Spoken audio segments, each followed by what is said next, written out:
30년을 버텼다. 건설 현장의 거친 흙먼지가 내 폐 속에 켜켜이 쌓여 숨이 턱턱 막히는 순간에도 나는 오로지 오늘만을 꿈꾸며 버텼다. 내 나이 60, 드디어 정년퇴직이라는 마침표를 찍는 날이었다. 회사 입구에는 그동안 노고 많으셨습니다라는 짧은 현수막이 걸려 있었고 동료들이 건네준 빛바랜 공로패의 금색 글씨는 오후의 햇살을 받아 유난히도 번쩍였다. 그 무게가 내 지난 세월의 무게인 것만 같아 코끝이 찡해졌다. 아내는 집에서 고생했다며 눈시울을 붉혔고 우리는 그날 저녁 작은 케이크를 앞에 두고 이제는 평안한 노후만이 남았노라며 서로의 손을 맞잡았다. 통장에는 퇴직금과 그동안 아끼고 아껴 모은 5억 원이라는 돈이 찍혀 있었다. 누군가에게는 적을지 몰라도 평생을 성실하게 살아온 우리 부부에게는 세상 그 무엇보다 든든한 요새였다. 그 요새가 단 일주일 만에 모래성처럼 무너져 내릴 줄은 꿈에도 모른 채 말이다. 퇴직 후 일주일이 지났을 무렵 평소 연락이 뜸하던 친동생 상훈이가 나를 찾아왔다. 녀석은 깔끔한 수트 차림에 번지르르한 수입차를 타고 나타나 강남의 한 일식집으로 나를 초대했다. 평소 사업 수완이 좋다며 큰 소리를 치던 녀석이었기에 나는 그저 형의 은퇴를 축하해주러 온 줄로만 알았다. 하지만 상훈이의 목적은 따로 있었다. 녀석은 술잔을 채우며 조심스럽게 봉투 하나를 내밀었다. 그것은 경기도 인근의 신도시 개발 계획이 담긴 기밀 서류라며 여기에 투자하기만 하면 수익률이 300%는 보장된다는 황당한 이야기였다. 평소라면 콧방귀를 뀌었을 테지만 퇴직 후 밀려오는 공허함과 앞으로의 긴 노후에 대한 막연한 불안감이 내 판단력을 흐리게 만들었다. 녀석은 내 눈을 똑바로 쳐다보며 말했다. 형, 평생 노가다판에서 구른 보상이 고작 이거야? 내가 형 인생 마지막 화려하게 꽃 피워줄게. 형님 퇴직금, 그거 그냥 은행에 둬봤자 똥값 돼. 나 믿고 딱 한 번만 질러봐. 그 눈빛에는 확신이 가득했다. 아니, 적어도 그 당시 내 눈에는 그렇게 보였다. 상훈이는 이미 본인도 영혼까지 끌어모아 투자했다며 계약서와 토지 대장 같은 서류들을 쉴 새 없이 내보였다. 나는 잠시 망설였지만 동생이라는 혈연의 끈과 인생 역전이라는 달콤한 환상에 취해 결국 도장을 찍고 말았다. 퇴직금 전액과 살고 있는 아파트를 담보로 받은 대출금까지 총 10억 원이 넘는 돈이 상훈이가 말한 법인 계좌로 흘러들어갔다. 계약을 마치고 돌아오는 길 나는 이미 강남의 펜트하우스에 살고 있는 내 모습을 상상하며 묘한 쾌감에 젖어 있었다. 하지만 그 쾌감은 그리 오래가지 않았다. 정확히 보름 뒤 상훈이의 번호는 없는 번호가 되었고 녀석이 운영한다던 사무실은 흔적도 없이 사라졌다. 내 인생의 전부였던 돈이 사라졌다는 사실을 깨닫는 순간 심장이 멎는 것 같았다. 눈앞이 캄캄해지고 식은땀이 비 오듯 쏟아졌다. 아내에게는 차마 입을 뗄 수 없었다. 매일 아침 출근하는 척 정장을 입고 집을 나섰지만 내가 향한 곳은 경찰서와 변호사 사무실이었다. 하지만 돌아오는 대답은 절망적이었다. 모든 서류는 완벽하게 조작되었고 상훈이는 이미 해외로 도주한 상태였다. 더 끔찍한 것은 내가 사인한 서류들이 단순히 투자가 아니라 수십 명의 피해자를 양산한 다단계 사기의 명예 대여와 연대보증 서류였다는 점이다. 자고 일어나니 나는 은퇴한 평범한 가장에서 순식간에 20억이 넘는 빚을 짊어진 파렴치한 사기 가담자로 전락해 있었다. 집 앞에는 모르는 사내들이 찾아와 문바람이 나도록 두드려댔고 법원에서는 압류 통지서가 쉴 새 없이 날아왔다. 아내는 거실 바닥에 주저앉아 넋이 나간 표정으로 나를 바라보았다. 그 원망 섞인 눈빛이 내 심장을 갈기갈기 찢어놓는 것 같았다. 당신이 어떻게 이럴 수 있어? 우리 애들 결혼 자금은? 우리 이제 어디서 살아? 아내의 절규가 좁은 아파트 안을 가득 채웠다. 나는 아무 말도 할 수 없었다. 그저 고개를 숙인 채 부들부들 떨리는 손을 움켜쥘 뿐이었다. 한순간의 욕심이, 가장 믿었던 혈육의 배신이 내 인생을 지옥불로 밀어넣었다. 은퇴하자마자 맞이한 것은 평화로운 노후가 아니라 벼랑 끝으로 내몰린 채 목을 죄어오는 빚더미였다. 하지만 그때는 몰랐다.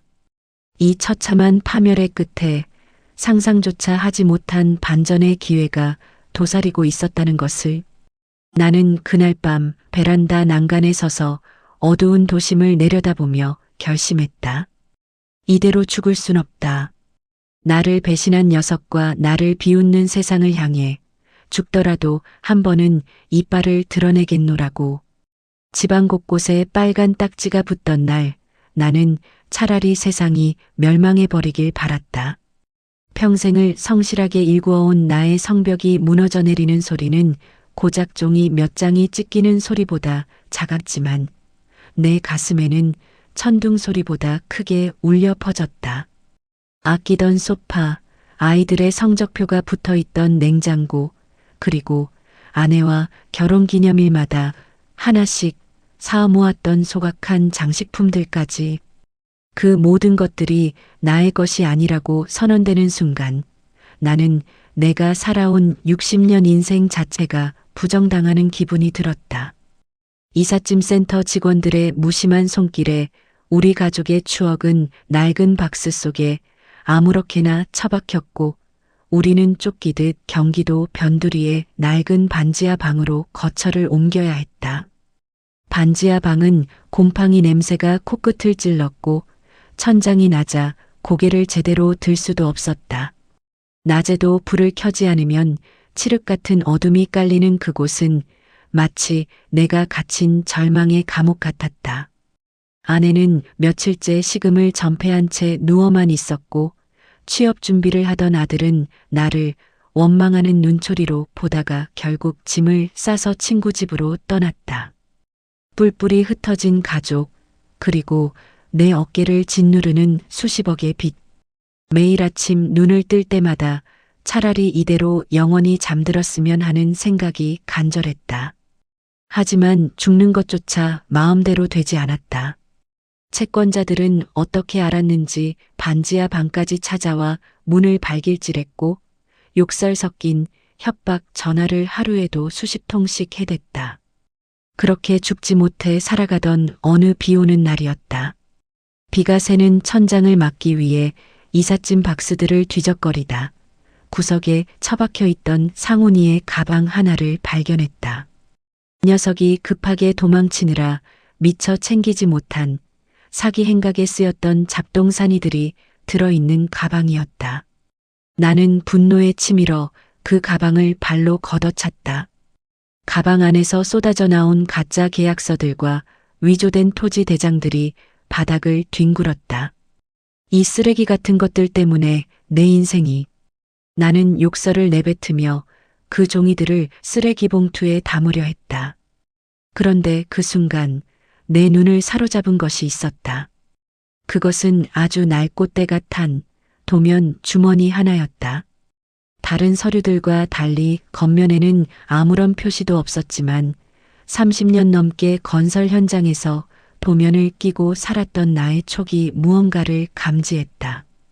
떨리는 손으로 그 주머니를 열자 안에는 신도시 개발 계획과는 전혀 상관없는 아주 오래된 지질 조사 보고서와 개인적인 낙서가 가득한 수첩 하나가 들어 있었다.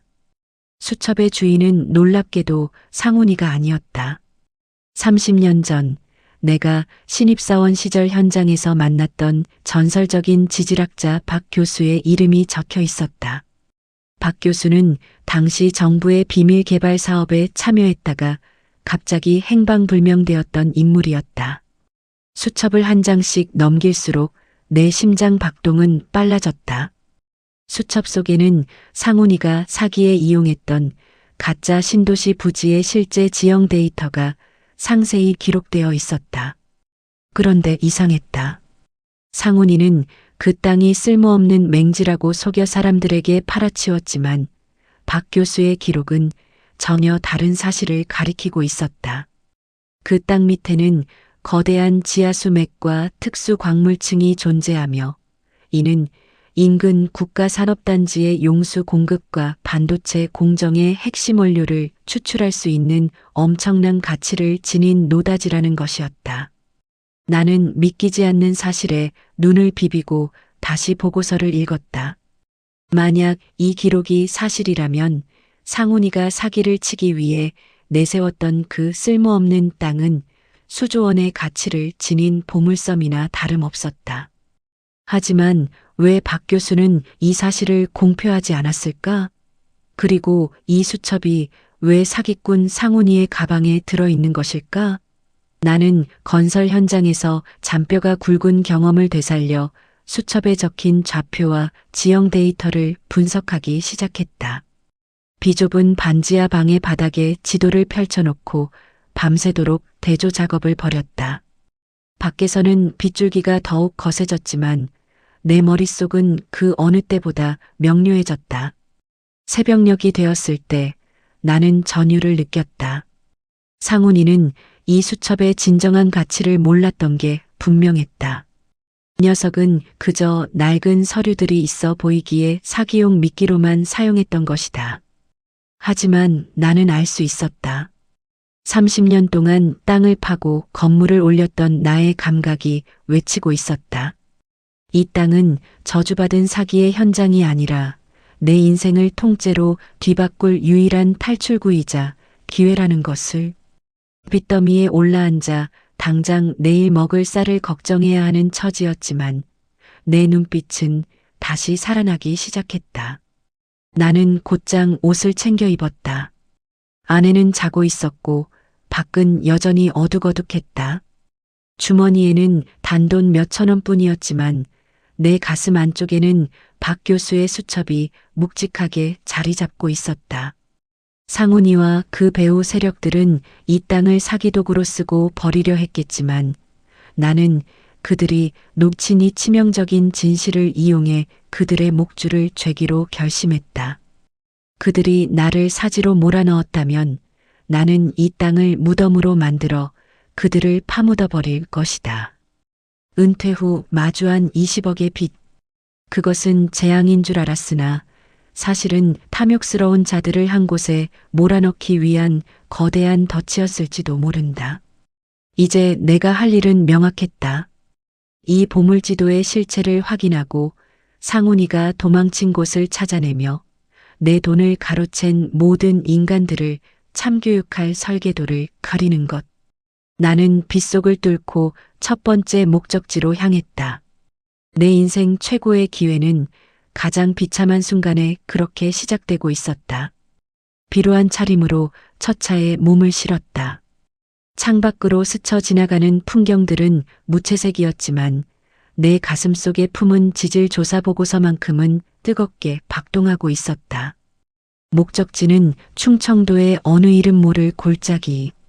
상훈이가 나를 포함한 수십 명의 은퇴자들에게 신도시 배후 단지라며 사기를 쳤던 바로 그 땅이었다. 녀석은 그곳을 기다리면 금싸라기가 될 땅이라고 속였지만 사실은 건축 허가조차 나지 않는 쓸모없는 맹지이자 안반 투성이의 불모지였다. 하지만 박 교수의 수첩이 가리키는 진실은 달랐다. 그 안반이야말로 이 땅의 진짜 가치를 증명하는 결정적인 증거였다. 현장에 도착했을 때 나는 헛웃음이 나왔다. 입구에는 사기 분양주의라는 경고판이 흉물스럽게 서 있었고 잡초만 무성한 땅 위로 누군가 버리고 간 쓰레기들이 뒹굴고 있었다. 30년 건설 현장 짬밥으로 다져진 내 눈에 비친 그곳은 확실히 건물을 올리기엔 최악의 장소였다. 지표면 바로 아래가 거대한 화강암 덩어리였으니까. 하지만 나는 수첩의 좌표를 따라 산등성이를 올랐다. 숨이 턱 밑까지 차올랐지만 멈출 수 없었다. 마침내 수첩에 기록된 특이 지점인 작은 옹달샘 근처에 도달했을 때 나는 배낭에서 챙겨온 소형 곡괭이를 꺼내 조심스럽게 땅을 파헤치기 시작했다. 1시간쯤 지났을까? 흙을 걷어내자 은은한 푸른빛을 띠는 암석 조각들이 모습을 드러냈다. 박 교수가 묘사했던 그대로였다. 단순한 돌덩이가 아니었다. 그것은 반도체 공정에 필수적인 히토류 성분이 다량 함유된 특수 광맥의 말단부였다. 내 손이 떨려왔다. 상훈이 같은 사기꾼 놈들은 이 땅 위만 보았지만 박 교수는 이 땅 아래를 꿰뚫어보고 있었던 것이다. 이 광맥의 규모가 수첩의 기록대로라면 이곳의 가치는 상훈이가 친 사기 금액의 수백 배, 아니 수천 배에 달할 것이 분명했다. 이 땅을 쓸모없는 쓰레기로 여겨 방치하고 있는 채권자들과 사기꾼들에게는 절대로 보이지 않는 오직 나만이 알고 있는 황금의 제국이었다. 하지만 기쁨도 잠시, 나는 냉혹한 현실을 직시해야 했다. 내 이름으로 된 모든 재산은 압류되었고 이 땅 또한 사기 사건의 증거물이자 경매 물건으로 넘어가기 직전이었다. 내가 이 땅의 주인이 되지 못한다면 이 모든 정보는 무용지물이었다. 게다가 더 큰 문제가 발생했다. 산을 내려와 마을 어기 편의점에서 생수를 사려는데 검은색 카니발 한 대가 내 앞을 가로막았다. 차문이 열리며 내린 사내들은 상훈이 밑에서 행동대장 노릇을 하던 놈들이었다. 어이 형님, 여기서 뭐 하시는 거야? 혹시 상훈이 형님이 여기다 숨겨둔 거라도 있는 줄 알고 찾아오신 건가? 놈들의 비릿한 웃음에 등 뒤로 식은땀이 흘렀다. 상훈이가 도망치면서 내버려둔 가방 그 안에 있던 수첩을 놈들도 찾고 있었던 게 분명했다. 놈들은 내가 수첩을 가지고 있다는 확신은 없는 듯 했지만 내 거동을 수상히 여기며 압박해왔다. 나는 최대한 비굴한 표정을 지으며 대답했다. 죽으러 왔다, 이놈들아. 퇴직금 다 날리고 갈 데가 없어서 여기 묻힐까 싶어 왔다. 왜 그것도 안 되냐? 내 처절한 연기에 놈들은 혀를 차며 침을 뱉었다. 죽을 때 죽더라도 상훈이 형 가방 본 적 있으면 바로 불어. 그거 안 내놓으면 형님은 죽고 싶어도 못 죽어. 놈들이 떠난 뒤 나는 다리에 힘이 풀려 주저앉았다. 시간은 내 편이 아니었다. 상훈이 일당은 수첩의 존재를 알고 추격하기 시작했고 법원은 조만간 이 땅을 경매에 붙일 것이다. 나는 정신을 바짝 차려야 했다. 30년 동안 건설 현장에서 온갖 민원과 설계 변경, 정치 싸움을 견뎌내며 체득한 나만의 생존 전략을 가동할 때였다. 나는 우선 빚쟁이들에게 쫓기는 피해자의 신분을 철저히 이용하기로 했다. 그리고 내가 가진 유일한 무기, 박 교수의 지질 데이터를 합법적으로 공표하지 않으면서도 이 땅의 가치를 아는 진짜 큰 손을 움직여 상훈이 일장을 한꺼번에 소탕할 거대한 판을 짜기 시작했다. 내 머릿속은 이미 공사 현장의 설계도보다 정밀한 복수국의 시나리오로 가득 찼다. 20억의 빚? 그것은 이제 나를 묶어두는 족쇄가 아니라 적들을 유인하는 가장 확실한 미끼가 될 것이다. 나는 떨리는 손으로 휴대폰을 꺼내 예전에 함께 일했던 은퇴한 국토부 인맥 중 유일하게 믿을 수 있는 한 사람에게 연락을 시도했다. 국장님, 저 김 반장입니다. 아주 재미있는 서류 하나를 주었는데 이거 인생 마지막 도박 한번 해보시겠습니까? 반지하 방으로 돌아가는 버스 안에서 나는 창밖의 어둠을 보며 조용히 의졸였다. 상훈아, 내가 가르쳐준 사기의 기술은 고작 남의 돈을 뺏는 것이었지만 내가 보여줄 건설의 기술은 너의 인생 전체를 무너뜨리는 작업이 될 거다. 지옥에서 보자. 이 배신자 놈아. 반지하 방의 눅눅한 공기가 이제는 차갑게 느껴지지 않았다. 내 머릿속은 이미 거대한 공사 현장의 도면을 그리듯 복수를 위한 정밀한 설계도로 가득 차 있었기 때문이다. 나는 가장 먼저 국토부 퇴직 간부였던 최 국장을 만났다. 그는 현직 시절 청렴하기로 소문났지만 퇴임 후 사기를 당해 명예가 실추된 아픔을 가진 이였다.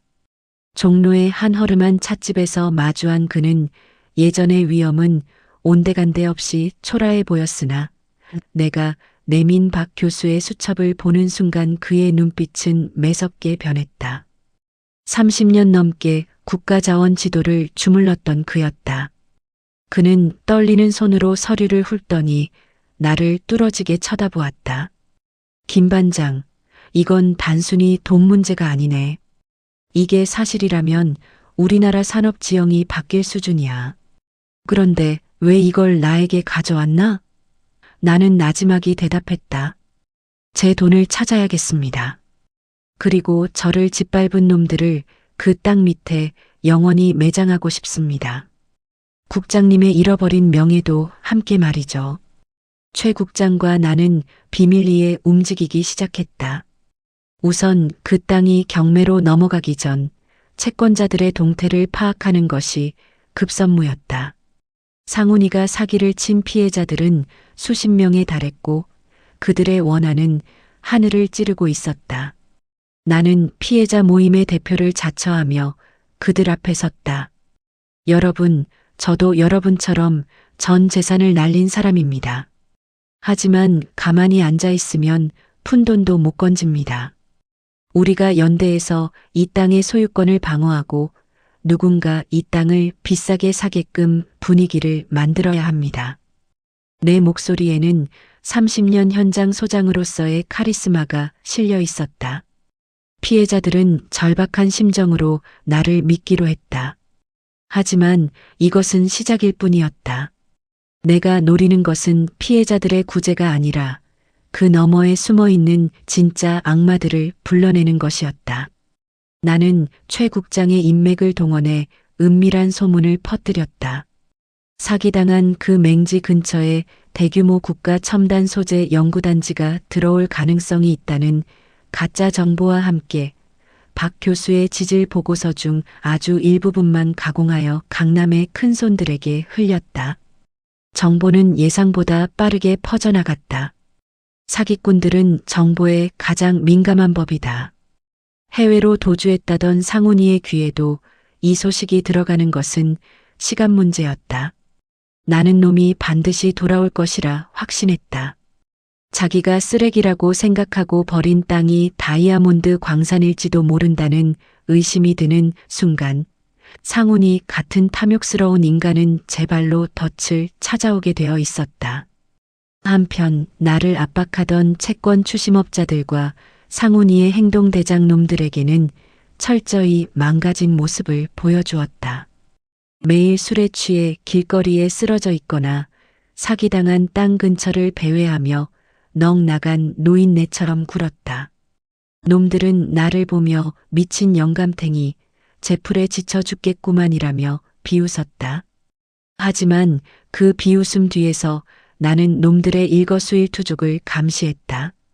놈들이 누구와 접촉하는지, 상훈이로부터 어떤 지시를 받는지 하나하나 체크했다. 내 몸은 늙고 지쳤을지언정 내 신경은 건설 현장의 안전 점검을 하듯 예리하게 날이 서 있었다. 결정적인 기회는 생각보다 빨리 찾아왔다. 사기 사건의 주범들이 이 땅을 헐값에 다시 매집하려 한다는 첩보가 들어온 것이다. 놈들은 경매에 나오기 직전의 땅들을 피해자들로부터 헐값에 가로채서 나중에 국가보상이나 개발 이익을 독점하려는 속셈이었다. 상훈이는 해외에서 원격으로 이 작전을 지시하고 있었다. 나는 최 국장을 통해 유령 투자회사 하나를 설립했다. 그리고 그 회사가 이 땅의 핵심 필지를 이미 매입하기 시작했다는 역정보를 흘렸다. 상훈이 입장에서는 눈앞의 노다지를 가로채려는 경쟁자가 나타난 셈이었다. 어느 날 밤 내 핸드폰으로 발신번호 제한 전화가 걸려왔다. 심장이 터질 듯 뛰었지만 나는 목소리를 가다듬고 전화를 받았다. 수화기 너머로 들려오는 목소리는 잊으려야 잊을 수 없는 내 인생을 망친 그놈 상훈이었다. 형님, 저 상훈이에요. 많이 힘드시죠? 제가 형님 도와드리려고 전화했습니다. 녀석의 목소리는 예전처럼 다정하고 매끄러웠다. 구역질이 올라왔지만 나는 입술을 깨물며 연기를 시작했다. 상훈아, 너 어디냐? 나 좀 살려다오. 나 정말 죽을 것 같다. 내 비굴한 연기에 상훈이는 안심한 듯 낮은 웃음을 흘렸다. 녀석은 내가 박 교수의 수첩을 가지고 있다는 사실을 아직 모르는 게 분명했다. 녀석은 그저 내가 미끼로 던진 개발 정보에 낚여 형인 나를 다시 이용해 그 땅을 온전히 자기 손에 넣으려는 계획을 세우고 있었다. 형님, 조만간 사람 보낼게요.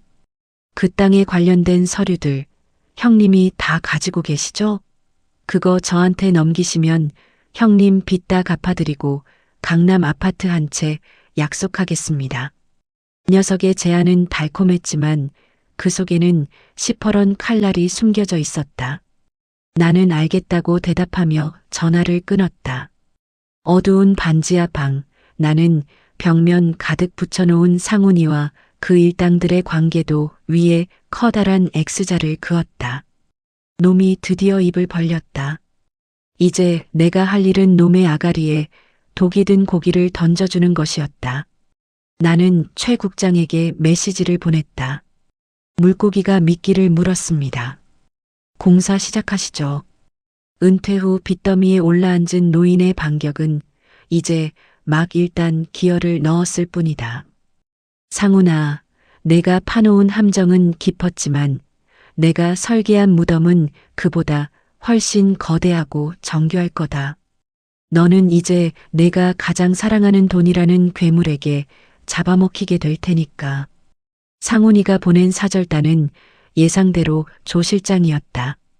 녀석의 밑에서 지저분한 뒤처리를 도맡아 하던 눈매가 매서운 사내였다. 우리는 영등포의 한 낡은 여관방에서 마주 앉았다.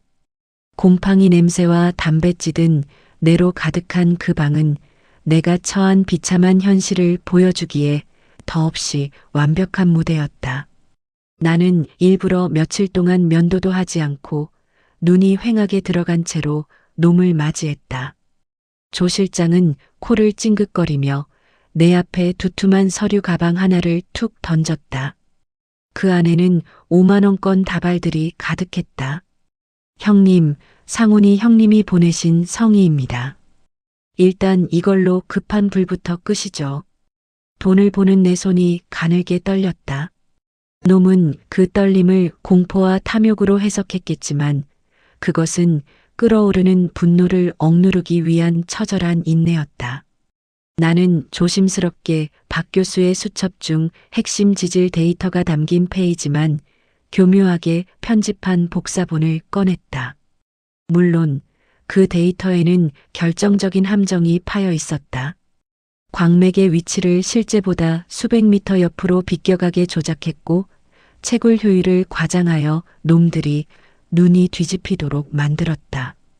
조 실장은 서류를 훑어보더니 즉시 어디론가 전화를 걸었다. 낮은 목소리로 보고를 마친 놈의 표정에는 승전고를 울리는 장수의 오만함이 서려 있었다. 상훈이 형님이 다음 주에 직접 들어오시겠답니다.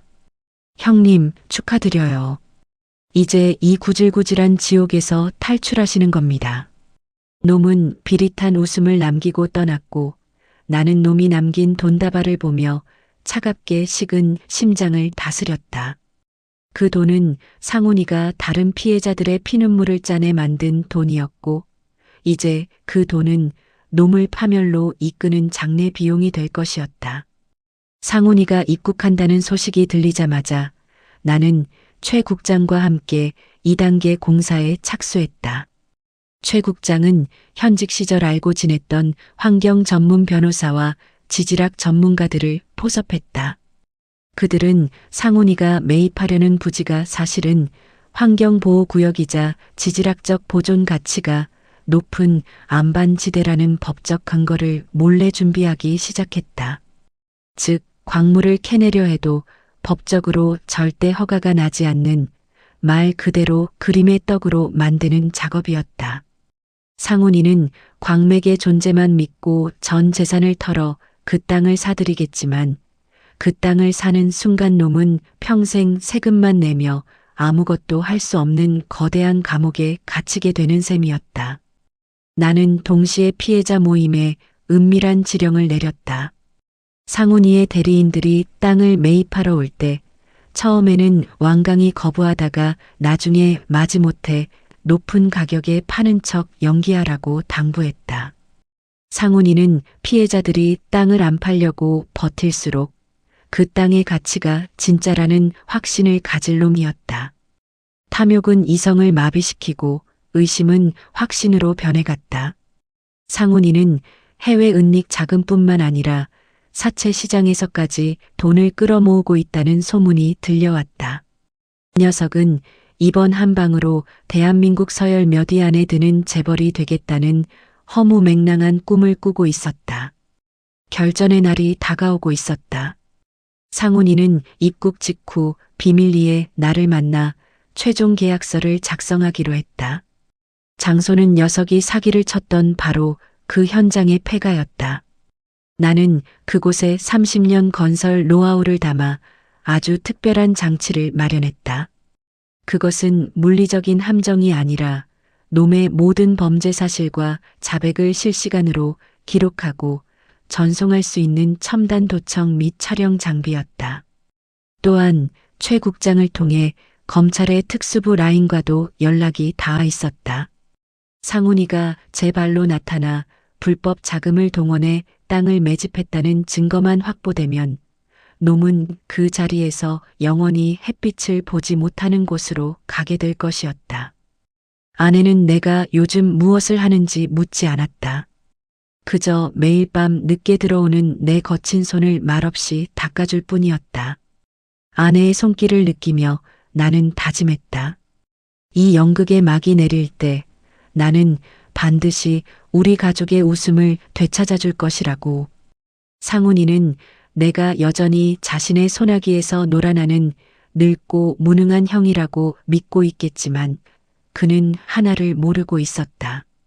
건설 현장에서 가장 위험한 것은 보이지 않는 균열이며 내가 바로 놈의 인생에 그 거대한 균열을 일으키는 설계자라는 사실을 말이다. 드디어 상훈이가 한국 땅을 밟았다는 연락이 왔다. 이 녀석은 위조 여권을 사용해 삼엄한 경계를 뚫고 들어왔다. 쥐새끼가 드디어 굴 밖으로 대가리를 내민 것이다. 나는 낡은 안전화를 고쳐 신으며 거울 속에 비친 내 눈을 보았다. 거기에는 빚더미에 눌린 노인이 아니라 먹잇감을 눈앞에 둔 늙은 사자의 안광이 번뜩이고 있었다. 자, 상훈아. 이제 공사 시작하자. 내가 평생 잊지 못할 아주 화려한 준공식을 준비해뒀으니까. 나는 비장한 각오로 반지하 방의 문을 열고 밖으로 나섰다. 약속 장소인 폐가는 상훈이가 처음 나를 데려와 이곳이 형님의 노후를 책임질 금다라기 땅이라며 침을 튀기며 설명하던 그곳이었다. 한때는 누군가의 안식처였을 그 집은 이제 석가래가 내려앉고 깨진 유리창 사이로 칼바람이 드나드는 흉가로 변해 있었다. 마치 내 무너진 인생을 형상화해 놓은 것 같아 씁쓸한 입맛을 다셨다. 나는 삐걱거리는 낡은 마루에 걸터 앉아 어둠 속에서 상훈이를 기다렸다. 품 안에는 조작된 지질 데이터와 함께 놈의 자백을 받아낼 초소형 녹음기가 차갑게 식어 있었다. 30년 현장 생활에서 얻은 굳은 살 박인 내 손가락들이 미세하게 떨렸다. 두려움 때문이 아니었다. 사냥감을 눈앞에 둔 사냥꾼의 본능적인 전율이었다. 멀리서 자동차 엔진 소리가 들려왔다. 헤드라이트 불빛이 폐가에 허물어진 벽을 날카롭게 훑고 지나갔다. 차 문 닫히는 소리와 함께 거친 발소리가 가까워졌다. 이윽고 문이 열리며 비싼 코트 깃을 세운 상훈이가 조 실장과 함께 나타났다. 녀석은 이곳에 먼지가 불쾌한 듯 연신 손사래를 치며 내 앞에 섰다. 형님, 이런 데서 기다리게 해서 죄송해요. 그래도 보안이 생명이잖아요. 그 녀석의 목소리는 여전히 비단결처럼 부드러웠으나 그 눈 속에는 오로지 내가 가진 수첩에 대한 갈구만이 번뜩이고 있었다. 나는 일부러 초점 없는 눈으로 녀석을 바라보며 품 안의 수첩을 꼭 껴안았다. 상훈아, 정말 이거면 내 빚 다 갚아주는 거지? 우리 가족 다시 예전처럼 살 수 있는 거지? 내 비굴한 물음에 녀석은 가증스러운 미소를 지으며 내 어깨를 다독였다. 그럼요, 형님. 이 수첩 하나면 형님은 강남 빌딩 주인도 될 수 있어요. 자, 이제 그만 저한테 넘기시죠. 나는 망설이는 척하다가 조작된 지질조사 보고서를 내밀었다. 상훈이는 낚시꾼이 대어를 낚은 듯 황급히 서류를 낚아채 손전등 불빛 아래에서 샅샅이 훑기 시작했다. 녀석의 눈동자가 데이터 수치를 따라 가쁘게 움직였다. 내가 심어놓은 가짜 노다지 좌표와 함유량 수치를 보는 순간 녀석의 입가에 감출 수 없는 탐욕의 경련이 일어났다. 이거야. 진짜였어. 박 교수 이 영감탱이가 숨겨둔 게 정말 이거였다고. 그 녀석은 광기 어린 웃음을 터뜨렸다. 녀석은 이미 이 땅 밑에 수조 원의 가치가 잠들어 있다고 확신하고 있었다. 30년 동안 땅을 파먹고 산 내가 준 정보였기에 녀석은 단 한 톨의 의심도 하지 않았다. 그것이 놈의 가장 큰 패착이었다. 상훈이는 즉시 준비해온 계약서를 꺼냈다. 그 땅의 모든 권리를 자신에게 양도하고 대신 내 채무를 전액 변제하겠다는 내용이었다. 겉으로는 나를 구제해 주는 것처럼 보였지만 실상은 내가 가진 모든 지질학적 정보를 독점하겠다는 속셈이었다. 나는 떨리는 손으로 만년필을 잡았다. 이 서류에 도장을 찍는 순간 상훈이는 피해자들로부터 헐값에 사들인 그 땅들을 자신의 명의로 이전하게 될 것이고 동시에 내가 짜놓은 법적 지옥으로 제 발로 걸어 들어가게 될 것이다. 나는 짐짓 망설이는 연기를 하며 물었다. 근데 상훈아, 이 돈들은 다 어디서 난 거냐? 너 해외로 튈 때 다 털어간 거 아니었어? 내 유도 신문의 녀석은 승리에 도취해 술술 자백하기 시작했다. 형님, 제 수완 아시잖아요. 해외 카지노 자금 좀 돌리고 이번에 형님 땅 담보로 사채 시장에서 500억 넘게 끌어왔어요. 이 땅만 터지면 그까짓 돈은 껌값이죠. 녹음기 너머로 놈의 범죄 사실과 자금 출처가 생생하게 기록되고 있었다. 500억? 녀석은 자신이 가진 모든 것과 가지지 못한 것까지 끌어모아 이 함정에 쏟아부은 셈이었다.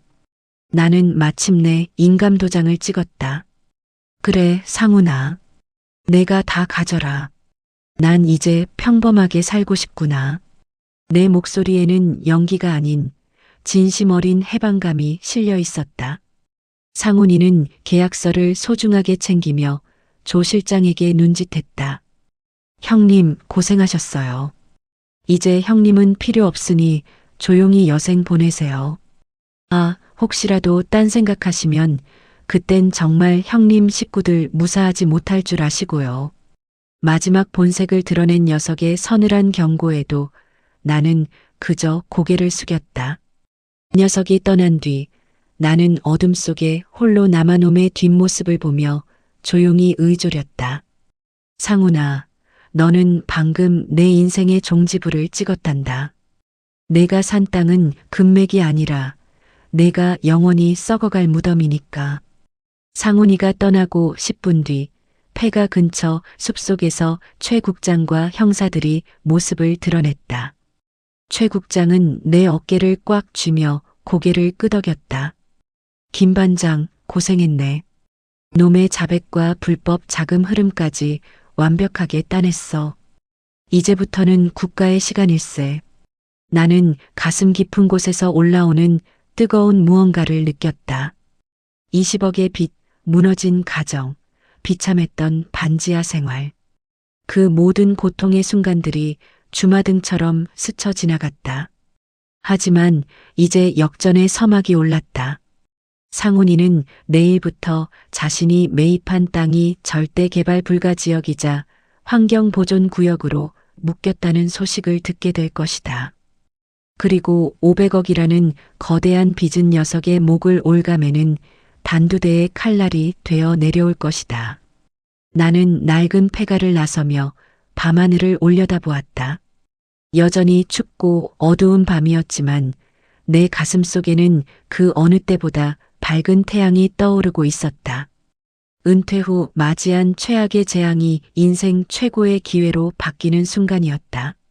나는 이제 놈이 어떻게 무너지는지, 가장 높은 곳에서 가장 처참하게 추락하는 과정을 지켜볼 준비가 되었다. 복수는 차갑게 먹어야 맛있는 음식이라 했던가.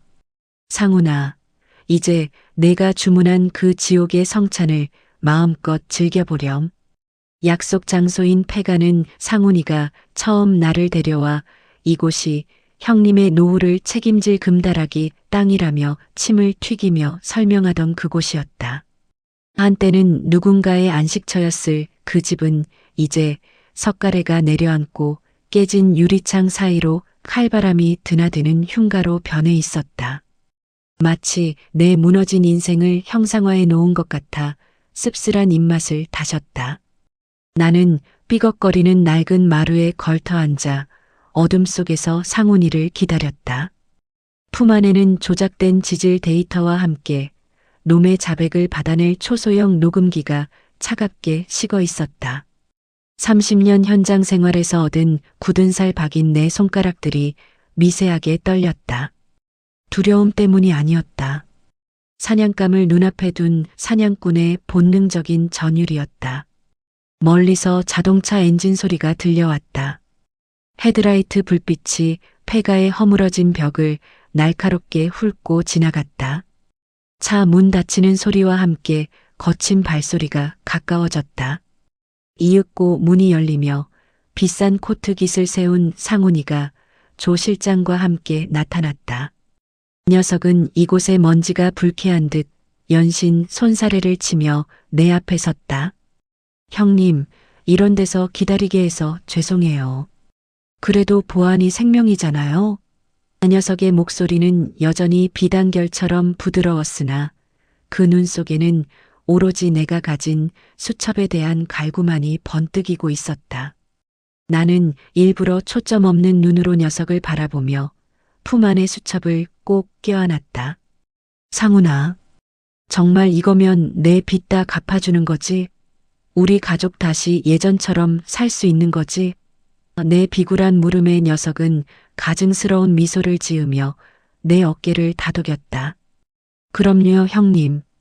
이 수첩 하나면 형님은 강남 빌딩 주인도 될 수 있어요. 자, 이제 그만 저한테 넘기시죠. 나는 망설이는 척하다가 조작된 지질 조사 보고서를 내밀었다. 상훈이는 낚시꾼이 대어를 낚은 듯 황급히 서류를 낚아채 손전등 불빛 아래에서 샅샅이 훑기 시작했다. 녀석의 눈동자가 데이터 수치를 따라 가쁘게 움직였다. 내가 심어놓은 가짜 노다지 좌표와 함유량 수치를 보는 순간 녀석의 입가에 감출 수 없는 탐욕의 경련이 일어났다. 이거야. 진짜였어. 박 교수 이 영감탱이가 숨겨둔 게 정말 이거였다고. 그 녀석은 광기 어린 웃음을 터뜨렸다. 녀석은 이미 이 땅 밑에 수조 원의 가치가 잠들어 있다고 확신하고 있었다.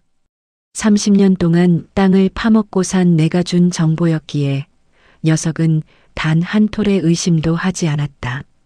그것이 놈의 가장 큰 패착이었다. 상훈이는 즉시 준비해온 계약서를 꺼냈다. 그 땅의 모든 권리를 자신에게 양도하고 대신 내 채무를 전액 변제하겠다는 내용이었다. 겉으로는 나를 구제해주는 것처럼 보였지만 실상은 내가 가진 모든 지질학적 정보를 독점하겠다는 속셈이었다. 나는 떨리는 손으로 만년필을 잡았다.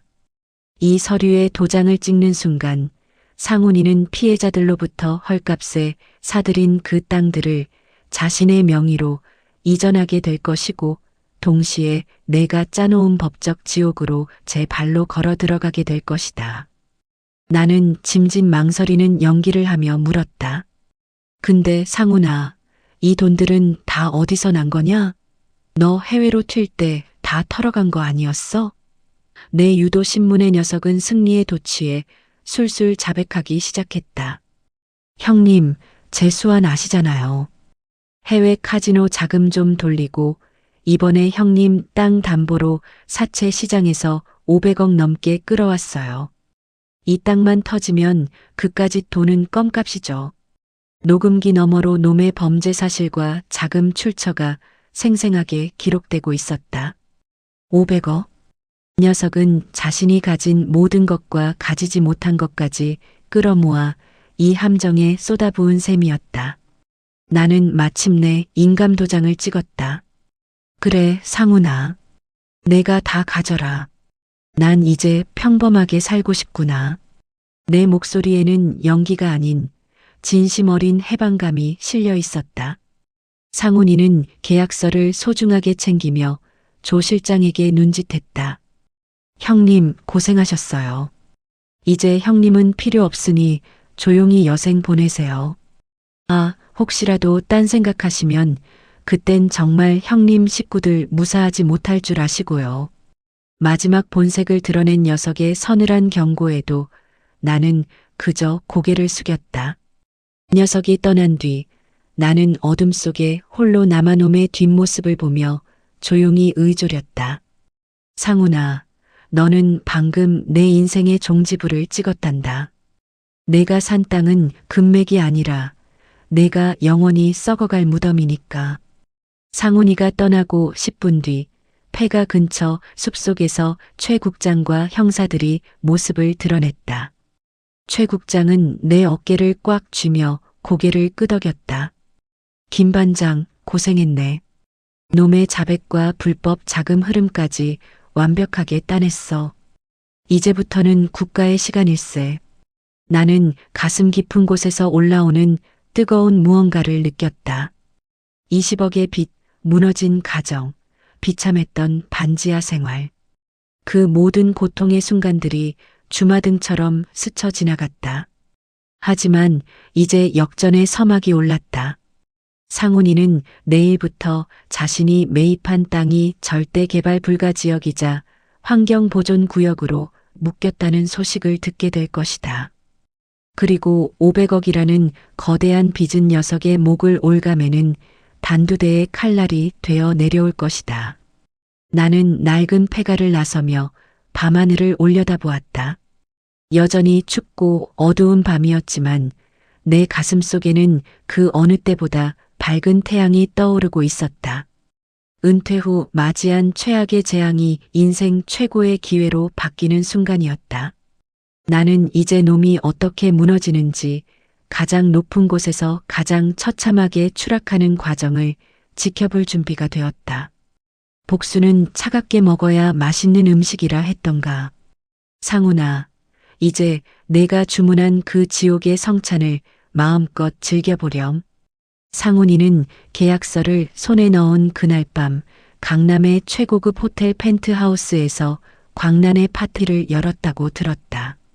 녀석의 정보원들을 통해 흘러나온 이야기에 따르면 녀석은 이미 자기가 대한민국을 움직이는 신흥재벌이라도 된 양 거들먹거리며 수천만 원어치의 술을 뿌려댔단다.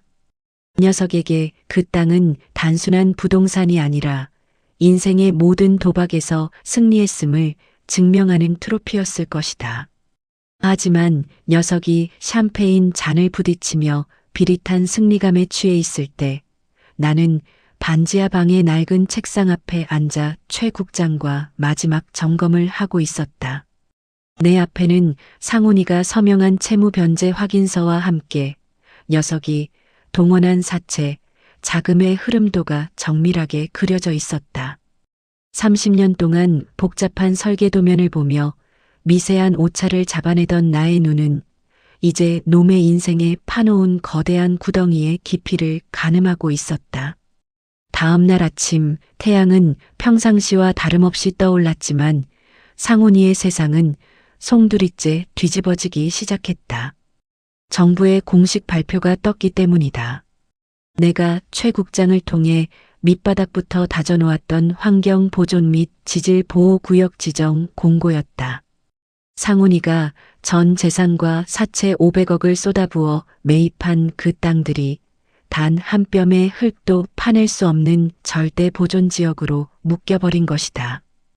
희토류가 묻혀있든 금괴가 묻혀있든 상관없었다. 국가가 지정한 보호구역 안에서는 잡초 하나 뽑는 것도 불법이었다. 녀석이 믿었던 금맥은 순식간에 법이라는 철창 속에 갇힌 유령이 되어버렸다. 나는 녀석의 반응을 상상하며 조용히 차를 마셨다. 아마 처음에는 오보라고 생각했을 것이다. 그 다음엔 로비로 해결할 수 있을 거라 믿으며 백방으로 뛰어다녔겠지. 하지만 최 국장이 쳐놓은 그물은 녀석이 감히 건드릴 수 있는 수준이 아니었다. 30년 공직 생활의 모든 인맥과 명예를 걸고 추진한 자원 보호 프로젝트였다. 상훈이가 만나는 모든 관료와 정치인들은 고개를 가로저었을 것이다.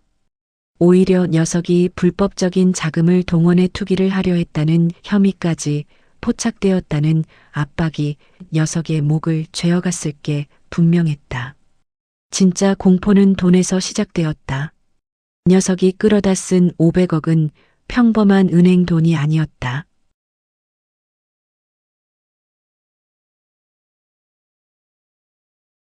나는 며칠 뒤 상훈이에게서 걸려온 전화를 받았다. 녀석의 목소리는 며칠 전에 오만함은커녕 금방이라도 끊어질 듯한 가느다란 신음 같았다. 형님, 이거 형님이 한 짓이죠? 박 교수 수첩. 그거 가짜였죠? 형님이 나한테 이럴 수 있어? 저 녀석의 떨리는 물음에 나는 차갑게 대답했다. 상훈아, 내가 말했잖니. 그 땅은 내 노후를 책임질 땅이라고. 내가 영원히 그 땅의 주인으로 남게 됐으니 내 말이 틀린 건 아니지 않으냐? 저 녀석은 비명을 지르며 욕설을 퍼부었지만 나는 조용히 전화를 끊었다. 아내는 내 곁으로 다가와 내 거친 손을 잡았다. 당신, 이제 정말 끝난 거야? 아내의 눈에 맺힌 이슬을 보며 나는 고개를 끄덕였다. 아니, 이제 시작이야. 놈이 저지른 죗값을 하나하나 다 받아내는 진짜 공사는 지금부터라고. 내 마음속에는 카타르시스보다 더 깊은 냉정함이 자리 잡고 있었다. 상훈이는 자기가 판 함정에 빠져 허우적거리고 있었지만 나는 녀석을 끌어올려줄 생각이 추호도 없었다. 오히려 그 함정 위로 차가운 콘크리트를 들이부어 다시는 세상 밖으로 나오지 못하게 만들 작정이었다. 상훈이는 이제 벼랑 끝에 서 있었다.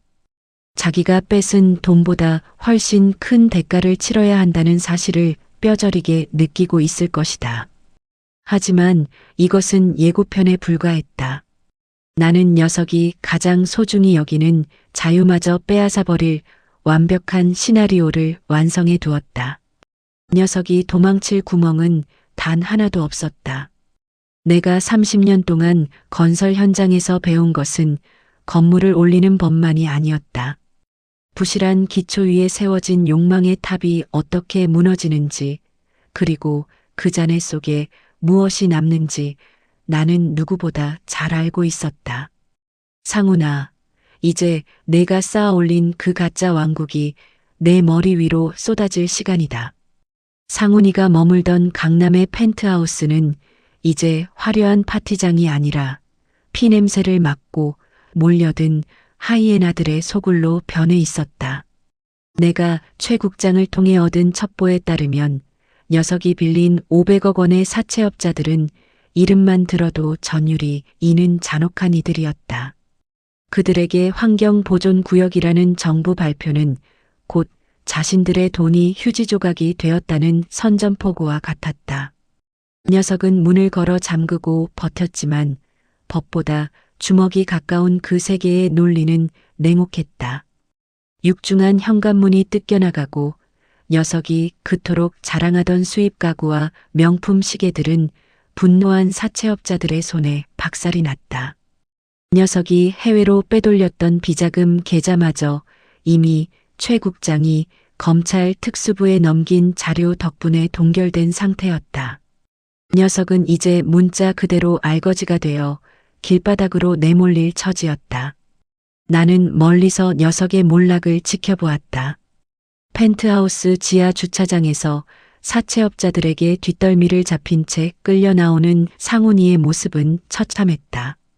한때 나를 비웃으며 인생을 가르치려 들던 그 당당함은 어디에도 없었다. 녀석의 비싼 수트는 갈갈이 찢겨 있었고 얼굴은 공포와 매질로 인해 엉망이 되어 있었다. 녀석은 살려달라며 비굴하게 발등을 학을 기세로 빌고 있었지만 돈 앞에 자비란 없었다. 사채업자들은 녀석을 차 뒷좌석에 짐짝처럼 밀어넣었다. 아마도 녀석이 사기를 쳐서 팔아먹으려 했던 그 보호구역 땅으로 데려가 신락 같은 희망이라도 짜내려 할 것이었다. 하지만 그곳은 이제 개미 새끼 한 마리 마음대로 죽일 수 없는 국가의 땅이었다. 녀석은 자신이 판 무덤에 스스로 누워 남은 생을 빚쟁이들의 감시 아래 지옥 같은 노동으로 보내게 될 운명이었다. 동시에 나는 내가 가진 마지막 패를 던졌다. 폐가에서 녹음했던 상훈이의 자백과 불법 자금 동원 증거들을 검찰에 공식적으로 제출했다. 녀석이 단순히 투자 실패를 한 것이 아니라 계획적으로 형인 나를 이용해 대규모 사기극을 벌였으며 그 과정에서 조폭 자금을 유입시켰다는 사실이 만천하에 드러났다. 이제 상훈이는 사채업자들의 추격뿐만 아니라 국가의 엄중한 법망까지 견뎌내야 했다. 녀석이 감옥에 가든 사채업자들에게 끌려가든 녀석의 인생에 평온이라는 단어는 영원히 삭제되었다. 이것이 바로 내가 설계한 참교육의 실체였다. 단순히 돈을 뺏는 것이 아니라 녀석이 가장 사랑하던 돈 때문에 가장 비참한 괴물이 되어 평생을 고통받게 하는 것. 반면 나의 상황은 극적으로 반전되기 시작했다. 상훈이가 제 손으로 직접 서명한 채무 변제 및 권리 포기 각서는 법정에서 강력한 효력을 발휘했다. 내가 짊어졌던 20억의 빚은 상훈이의 사기 행각에 의한 강압적 계약임이 인정되어 무효화되거나 상훈이에게 승계되었다. 압류되었던 우리 집의 빨간 딱지들이 하나둘씩 떨어져 나가는 것을 보며 나는 비로소 멈췄던 숨을 크게 내쉴 수 있었다.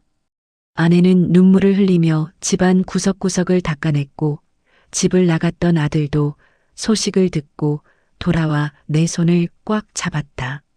아버지, 죄송해요. 제가 너무 어리석었어요. 아들의 사과에 나는 말없이 어깨바람을 토닥였다. 30년 근속의 명예가 흙탕물에 처박혔던 그날 이후 처음으로 가장으로서의 무게를 회복하는 순간이었다. 하지만 나는 여기서 멈추지 않았다. 박 교수의 수첩에 적힌 진짜 진실은 아직 세상에 나오지 않았다. 상훈이가 매입한 땅은 보호구역으로 묶여 맹지가 되었지만 그 인근에 내가 퇴직금의 일부를 미리 쪼개어 피해자들과 함께 공동 명의로 사두었던 작은 필지들이 있었다. 그곳은 보호구역 경계 바로 바깥쪽이자 박 교수가 지목한 광맥의 진짜 핵심 혈자리였다. 상훈이의 탐욕이 보호구역 안쪽에 거대한 땅에 쏠려 있을 때 나는 조용히 진짜 알짜배기 땅을 지켜내고 있었던 것이다. 국가가 보호구역을 개발하는 대신 그 외곽 지역을 연구단지로 조성하겠다는 계획이 추가로 발표되자 우리 피해자들의 땅값은 하룻밤 사이에 수십 배로 뛰어올랐다. 사기 피해로 피눈물을 흘리던 노인들이 우리 집으로 찾아와 내 손등에 눈물을 적시며 감사를 표했다. 김 소장님 덕분에 살았습니다. 정말 감사합니다. 그들의 진심 어린 인사를 받으며 나는 깨달았다. 인생 최고의 기회는 단순히 돈을 버는 것이 아니라 잃어버렸던 사람들의 신뢰와 나 자신의 자존감을 되찾는 것이었음을. 상훈이는 돈을 쫓다 지옥으로 떨어졌지만 나는 사람을 지키려다 하늘이 준 기회를 잡았다. 이제 마지막 단계만 남았다. 녀석이 지옥 끝에서 내가 올린 건물을 올려다보며 평생 후회하게 만드는 것. 나는 낡은 안전모를 다시 꺼내 먼지를 털어냈다. 은퇴 후 시작된 내 인생의 진짜 공사는 이제 막 준공을 앞두고 있었다. 검찰의 대대적인 수사가 시작되고 상훈이는 사채업자들에게 끌려가기 직전 극적으로 공권력의 보호 아래 놓이게 되었다. 아니, 녀석에게 그것은 보호가 아니라 산채로 생매장당하는 과정의 시작이었다. 녀석은 구치소 독거방에 갇혀 매일같이 수사관들에게 불려나갔다. 녀석이 동원한 500억 원의 출처가 불분명한 검은 돈이었다는 사실, 그리고 그 돈을 세탁하려 했던 정황들이 하나둘씩 드러나며 녀석의 형량은 기하급수적으로 늘어났다. 나는 녀석이 기소되어 재판을 기다리고 있다는 소식을 듣고 최 국장과 함께 면회를 신청했다. 녀석의 비참한 최후를 내 두 눈으로 똑똑히 확인하고 녀석이 평생 가슴을 쥐어뜯으며 후회할 마지막 진실을 전해주기 위해서였다. 면회실의 차가운 유리창 너머로 나타난 상훈이의 모습은 인간의 형상이라기보다 짐승의 몰골에 가까웠다. 며칠 사이에 머리는 하얗게 샜고 초점 없는 눈동자는 허공을 헤매고 있었다. 녀석은 나를 보자마자 미친 듯이 수화기를 낚아챘다. 형님, 제발. 저 좀 살려주세요. 제가 잘못했어요. 그 땅 형님이 다시 가져가세요. 저 500억 이자 때문에 죽을 것 같아요. 제발 진술서 좀 써주세요. 형님이 시켜서 한 거라고. 그 녀석의 비겁한 애걸복걸에 나는 그저 차가운 미소를 지었다. 30년 전 내가 현장에서 처음 벽돌을 쌓을 때 배웠던 것은 기초가 부실하면 결국 무너진다는 단순한 진리였다. 녀석은 인생이라는 건물을 짓는 데 있어 사기라는 썩은 자재만을 사용했으니 이 무너짐은 예정된 수순이었다. 나는 나지막이 입을 열었다. 상훈아, 내가 너한테 준 수첩 기억나니? 그 수첩 속에 박 교수가 적어둔 마지막 문구가 뭐였는지 알아? 그 녀석은 멍청한 표정으로 나를 바라보았다. 그게 무슨 데이터 말고 뭐가 더 있었다는 거야? 나는 수화기 너머로 조용히 응조렸다. 탐욕이 눈을 가린 자는 발밑의 금맥보다 눈앞의 신기루를 쫓다 스스로 무덤을 판다고 적혀 있더구나. 내가 본 데이터는 내가 너를 위해 특별히 설계한 가짜였어. 하지만 내가 무시했던 그 맹지 주변의 작은 땅들, 거기가 진짜 노다지였지. 너는 수조원의 가치를 눈앞에 두고도 고작 500억이라는 가짜 미끼에 낚여 내 인생 전체를 팔아넘긴 거야. 내 말이 끝나자마자 녀석의 눈동자가 경련하듯 떨리기 시작했다. 뭐? 가짜라고? 그 데이터가 다 가짜였다고? 형님이 어떻게 나한테 그럴 수 있어? 그 녀석은 유리창을 주먹으로 두드리며 절규했다. 하지만 나는 눈 하나 깜짝하지 않았다. 내가 내 형으로서 마지막으로 해줄 수 있는 건 내가 평생 썩어갈 이 감옥이라는 공간을 완벽하게 시공해 주는 것뿐이었어. 너는 이제 여기서 내가 뺏으려 했던 사람들의 인생이 얼마나 무거웠는지 온몸으로 느끼게 될 거다. 녀석은 바닥에 주저앉아 머리를 쥐어뜯으며 울부짖었다. 자기가 세상에서 가장 똑똑한 줄 알았겠지만 결국 30년 동안 땅만 파던 노인네의 손바닥 위에서 놀아났다는 사실이 녀석의 영혼을 갈기갈기 찢어놓았을 것이다. 면회실을 나오자 눈부신 햇살이 쏟아졌다. 30년 근속 후 맞이했던 그 허무한 햇살과는 차원이 다른 진정한 자유의 빛이었다. 최 국장은 내 어깨를 두드리며 말했다. 김 반장, 이제 정말 고생 끝났네.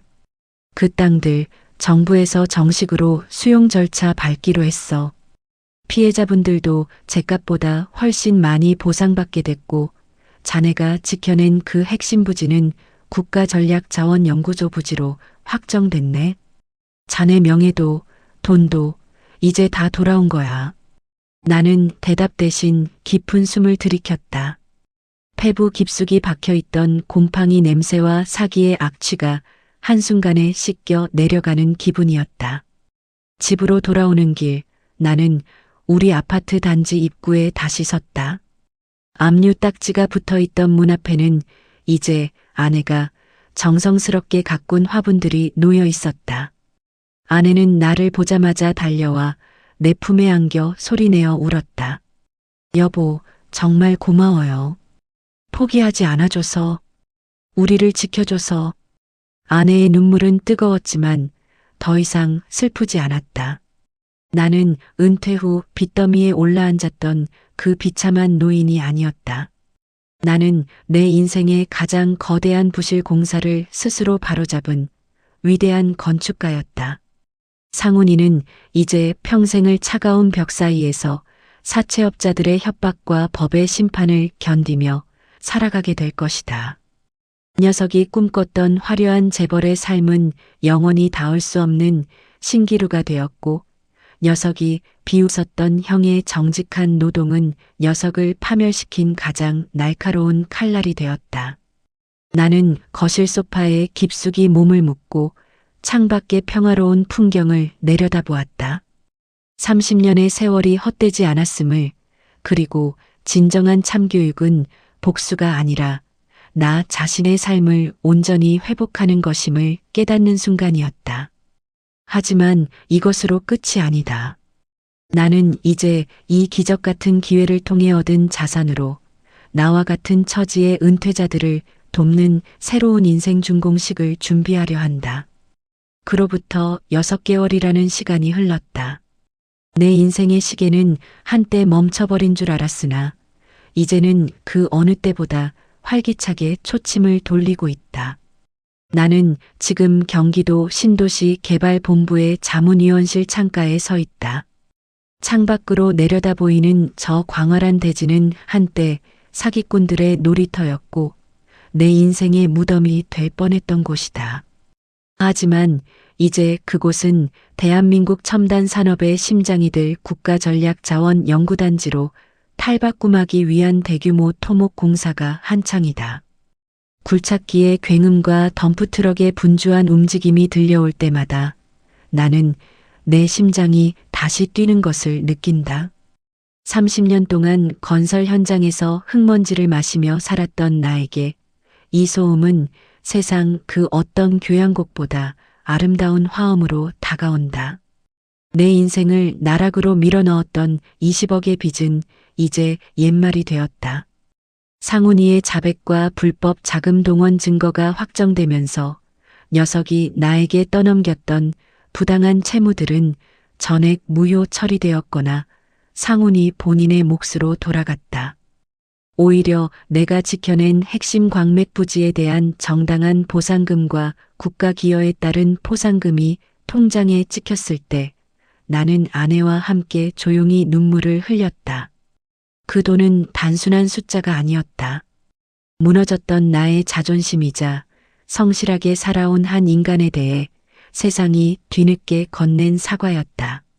나는 그 보상금의 상당 부분을 나와 함께 사기를 당했던 은퇴자들의 재기를 돕는 희망건설 재단을 설립하는 데 사용했다. 이제 그들은 빚쟁이에게 쫓기는 도망자가 아니라 작지만 당당한 사회의 일원으로 다시 서기 시작했다. 상훈이의 소식은 가끔 최 국장을 통해 들려온다. 녀석은 징역 15년이라는 중형을 선고받고 교도소에서 복역 중이다. 하지만 녀석에게 진짜 형벌은 감옥의 벽이 아니다. 녀석이 사채 시장에서 끌어다 쓴 500억 원의 원금과 눈덩이처럼 불어난 이자는 녀석이 출소하는 날 교도소 문 앞에서 기다리고 있을 사채업자들의 서슬퍼런 눈빛과 함께 녀석의 영혼을 갉아먹고 있다. 녀석은 감옥 안에서도 매일같이 빚독촉 편지와 소송 서류에 시달리며 지옥 같은 나날을 보내고 있다고 한다. 자기가 버린 땅이 수조 원의 가치를 지닌 국가 자산이 되었다는 뉴스를 TV로 지켜볼 때마다 녀석은 피를 토하는 심정으로 자신의 탐욕을 저주하고 있을 것이다. 그것이 바로 내가 설계한 죽음보다 더 고통스러운 살아있는 지옥의 완성이었다. 나는 이제 매일 아침 정장이 아닌 손때 묻은 작업복과 안전모를 챙겨 집을 나선다. 재단에서 운영하는 은퇴자 기술 교육 현장에 나가기 위해서다. 사기를 당해 모든 것을 잃었다고 절망하던 이들이 내 손을 잡고 다시 벽돌을 쌓고 도면을 읽는 법을 배우며 눈빛이 살아나는 것을 볼 때마다 나는 말할 수 없는 희열을 느낀다. 그들은 나에게 묻는다. 어떻게 그 절망적인 빚더미 속에서 다시 일어설 수 있었냐고. 나는 그저 웃으며 대답한다. 건설의 기본은 땅을 파는 것입니다. 가장 깊은 바닥까지 파내려갔을 때 비로소 가장 튼튼한 기초를 세울 수 있는 법이죠. 여러분은 지금 인생의 가장 단단한 기초를 닦고 계신 겁니다. 오늘 저녁 우리 가족은 평범하지만 따뜻한 식탁 앞에 모였다. 아내는 직접 구운 생선을 내놓으며 웃고 아들은 이제 어엿한 직장인이 되어 첫 월급으로 산 내복을 내민다. 반지하 방의 곰팡이 냄새는 이제 기억조차 나지 않을 만큼 향긋한 밤 냄새가 온 집안을 채운다. 창밖으로 비치는 노을이 유난히도 붉고 아름답다. 30년 근속 후 맞이한 은퇴는 분명 재앙이었다. 하지만 그 재앙이라는 거대한 파도를 타고 넘었기에 나는 내 인생에서 가장 소중한 가치가 무엇인지 그리고 진짜 강함이 무엇인지를 배울 수 있었다. 은퇴하자마자 빚더미에 올랐던 그날 나는 그것이 내 인생의 마침표인 줄 알았다. 하지만 그것은 사실 내 인생이라는 거대한 건축물의 리모델링을 위한 철거 작업이었을 뿐이다. 낡고 부패한 인간관계와 헛된 욕망을 걷어내고 그 자리에 정직과 신뢰 그리고 가족이라는 가장 단단한 자재를 채워 넣었다. 이제 나는 그 누구보다 견고하고 아름다운 내 인생의 준공 승인을 내리려 한다. 나는 거울 속에 비친 내 얼굴을 가만히 들여다본다. 깊게 파인 주름 사이로 고난의 흔적이 역력하지만 그 눈빛만은 30년 전 처음 현장에 나섰던 청년처럼 맑고 힘차다. 인생의 끝자락에서 만난 가장 비참한 순간이 사실은 내 인생 최고의 기회였다는 사실을 나는 이제 확신한다. 벼랑 끝에 서본 사람만이 하늘을 나는 법을 배운다고 했던가. 나는 이제 더 이상 빚더미를 두려워하지 않는다. 나에게는 세상을 이길 지혜와 다시 시작할 수 있는 용기, 그리고 무엇보다 나를 믿어주는 사람들이 있기 때문이다. 나 김 소장의 인생 2막은 이제부터 진짜 시작이다. 상훈아, 너는 거기서 영원히 썩어라. 나는 내가 결코 보지 못할 이 눈부신 세상에서 매일매일 나만의 금맥을 캐내며 가장 화려한 은퇴 생활을 즐길 테니까. 내 인생이라는 거대한 공사 현장에는 이제 더 이상의 부실은 없다. 오직 정직한 땀방울과 승리의 환호만이 가득할 뿐이다.